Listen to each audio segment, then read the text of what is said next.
Në një kohë kur qeveria flet më të madhe për shlyerjen e detyrimeve ndaj shtetit dhe ndërmerr aksione për debitorët, duke nxjerrë në terren edhe punonjësit e saj, në Tepelen duket se janë vetë këta të fundit, punonjësit e administratës shtetërore të cilët nuk shlyejnë faturat e rregullta mujore të ujit të pirshëm. Situata bëhet e ditur nga drejtuesit e ndërmarrjes së ujësjellës kanalizimeve të Tepelen, të cilët pohojnë se mos shlyerja e detyrimeve të prapambetura po thellonë ndekun e vështirësive të kësaj ndërmarrjeje.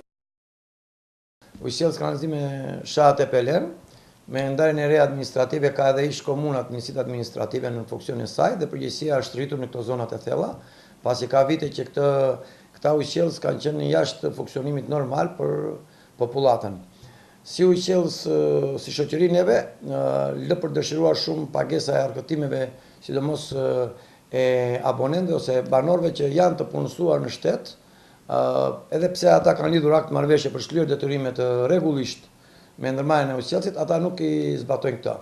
E gjithë kjo anomali pastaj në mos realizimin e të ardhurave neve na sjell pengesë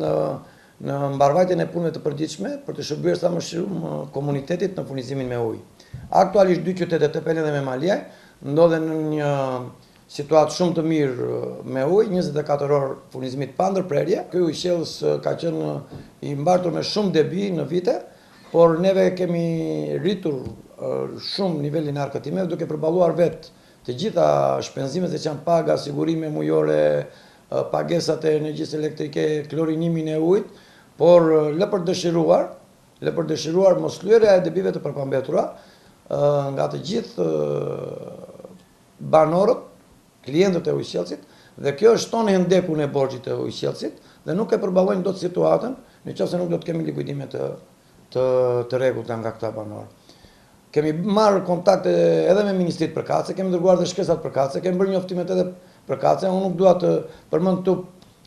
zanatet e profesorët që nga i fermer apo mësues apo punojës që punojnë në institucion shtetërore, nëpër policia, në bashki apo kudo që ndodhen këta, ata duhet të jenë më përgjegjshëm që të shlyejnë faturat e ujit rregullisht çdo muaj. Shlyerja e faturës së ujit me atë pagesë qesharake që ka ujësjellësi i Tepelenës, me atë çmim qesharak për ujin e pirshëm dhe me furnizimin 24 orësh, është e patolerueshme që drejtuesit e institucioneve të tolerojnë për këta punonjës që nuk paguajnë faturat e ujit. Qytetet Tepelen dhe Memalia janë ndër të paktat qytete në Shqipëri të cilat furnizohen me ujë të rrjedhshëm 24 orë. Prej vitesh tashmë ky institucion ka bërë publike problematikën e mosshlyerjes së detyrimeve nga institucionet shtetërore, debi e cila shkon në miliona lekë.